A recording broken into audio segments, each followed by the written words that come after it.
We are Sorted, a combination of foodies and chefs who have been mates for years, looking for game-changing food and travel experiences. Today we're in New Orleans to discover fantastic local food and research what makes a po' boy so good. At the end of the trip, Barry, Mike and Jamie will go head-to-head in an ultimate po' boy battle. First po' boy of the day, we've come to the French Quarter of New Orleans to Killer Po' Boys, one of the most highly recommended places for po' boys, and in true Sorted style, we've gone for the opposite of traditional. I mean, I probably don't need to tell you that that is quite sweet and sticky. You can see from the shine and the glaze, but the warmth of the ginger is really nice to offset that, the chew of the pork, the crunch of the bread. I'm just going to remake this for my battle. But I still don't know what makes it officially a po' boy. So we need to go and find tradition, classic, and more po' boys this section.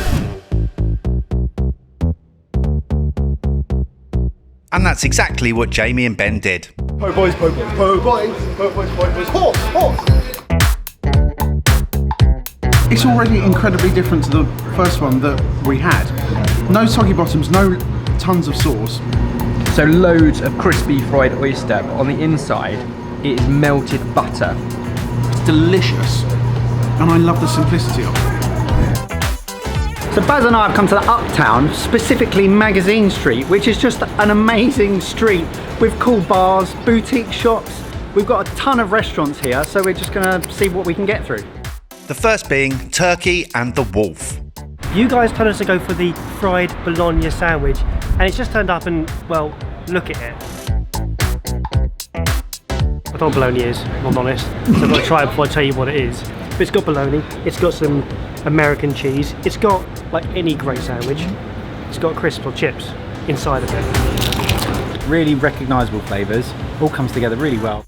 It's just, yeah, really satisfying to eat. I really like that place.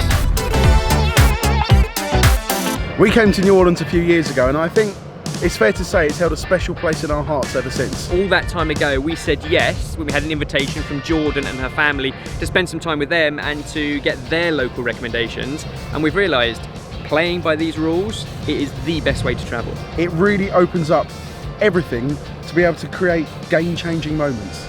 So we compiled a list of local New Orleans dishes you on social media said we should eat. We split into teams and tried to cover off as many as possible. It's not every city you can walk down the street and just have live music playing out of a bar, with a bar on the street as well. I think I love this place. So, first off Jay and Ben's list, jambalaya and crawfish etouffee. So etouffee is a literal translation for smothered or smothering, and it's kind of a cooking technique where here the crawfish is smothered in all of those classic Creole Cajun flavours. I love the crunch of the spring onion that you get in there as well. The red beans and rice, so I've read, it's a Monday thing. I don't know We're why. doing it on a Sunday too. You cannot go wrong with jambalaya. Cannot go wrong with it. That's the chicken jambalaya. But they forget to mention there's also shrimp in there, there's also sausage in there, it's tomato, it's spicy. It's absolutely delicious. Gumbo. Tick one off the list. Get in. Perfect. Ladies and gentlemen, this is gumbo number one. Gumbo is like a really dark, deep, rich stew, and I know that includes all the words that we're not allowed to say here on Sorted, but it's true. All you get straight away, it's rich and earthy. It hits you in the back of the throat straight away.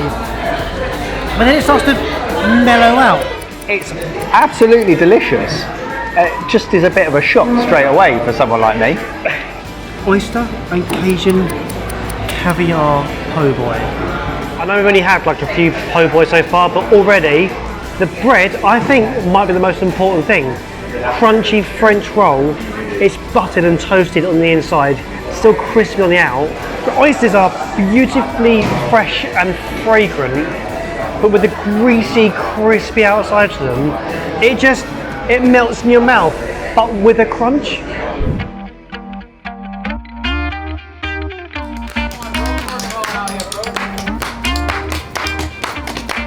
I wish I could individually control my limbs in such a fantastic way. I thought Jamie was distracted by the artwork of musical instruments. It was just the still lifes. Trumpets. Something about trumpets. Art.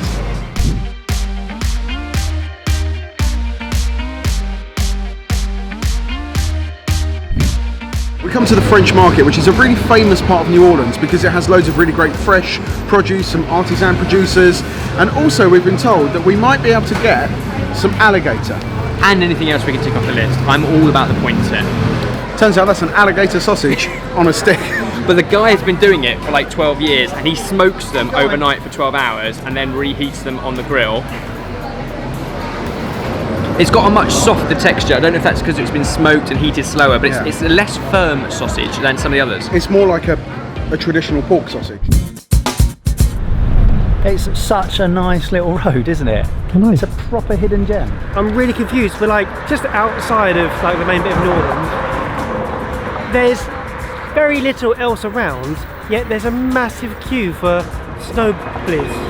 Right, we're at Hanson's SNOBALL, and Hanson was the first person who patented the shaved ice machine.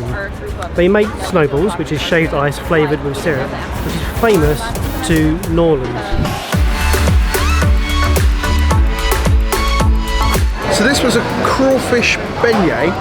Crawfish is on our list, and beignets are on our list, so surely we get twice as many points or 2 wins. points, and as far as I'm concerned, the rules say yes.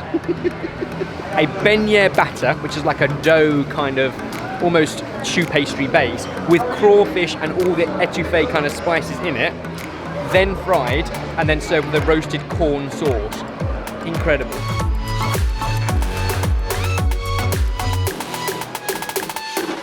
I'm actually getting a bit worried about our challenges, mate. We've lost. We've been to like 4 places. We've stood in No, our... we've been to, this is our third. We've just been 3 places.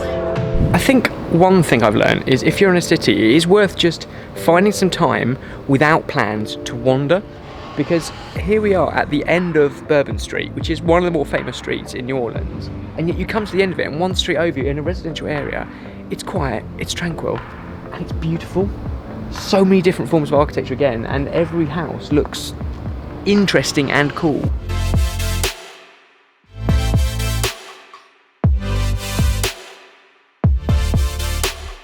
It's amazing, they've got a James one, and they've got an Evers one.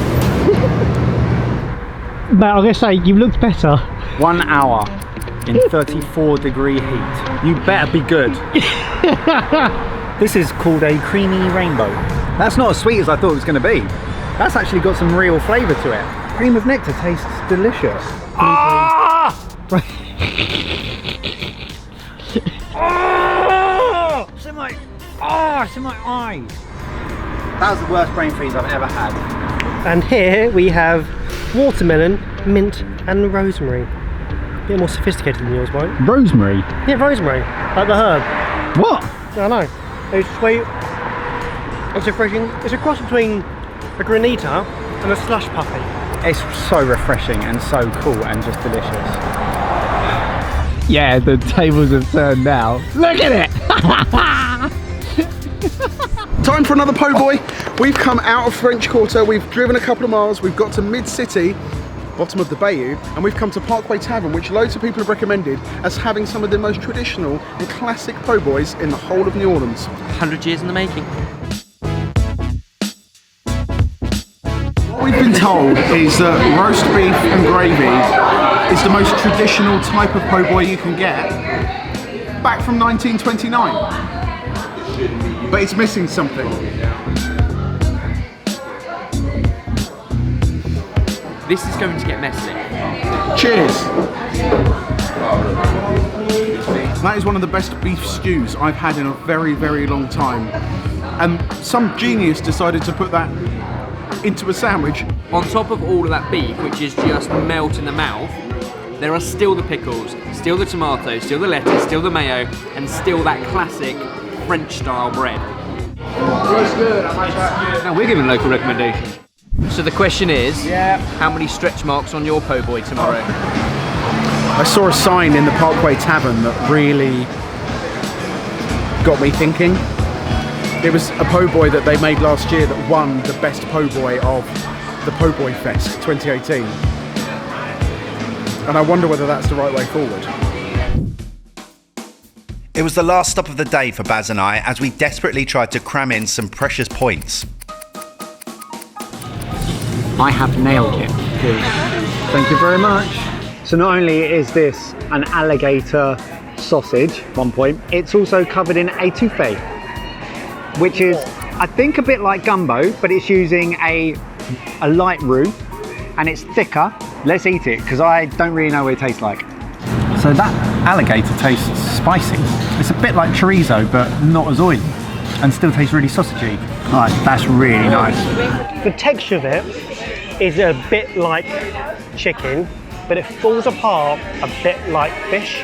Alligator sausage is amazing. That's really tasty. It's also not a po' boy. Still not a po' boy. Baz has just received a text from Jamie. Him and Ben have found a place for dinner.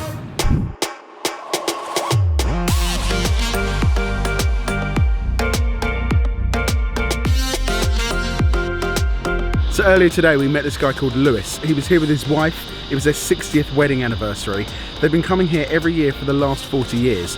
So we had to ask him if you could recommend only one restaurant in the whole city of New Orleans, what would it be? And he said we have to come to the Commander's Palace and ask for a table in the garden room.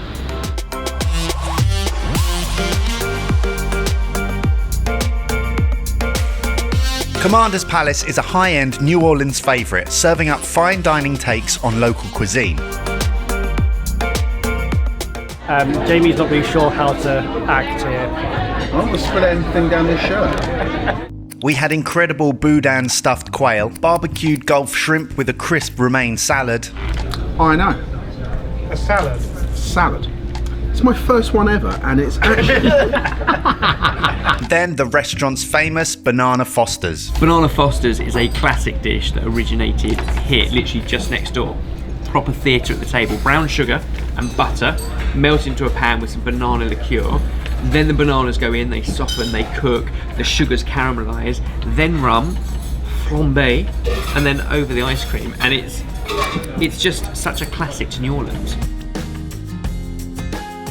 Let's be honest, we knew that was going to work, but you don't realise how well it works until you actually taste it. That's a good option too. It has the most ridiculous super banana flavour, like a really concentrated banana. And the secret little touch, which is what we're all smelling now, is once it's flambeing, ground cinnamon. And it kind of sparkles and flares up, and you get this amazing smell in the room, and then every other diner turns around and says, we want Banana Fosters too.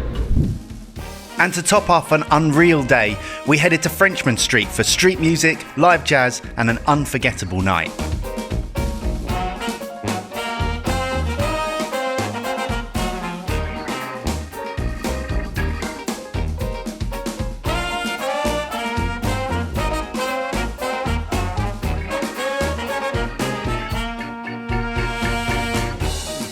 To the nobles from New York, you know you do. Right there, gotta feel it. My homie getting a video. This is off at the top, you know, but serious flow. Got my brother with the lumberjack, way in the back. He got his hands up in the air, yo. This is where we be rocking old friends. And our night was made complete by a reunion with an old friend. There she is, there she is. We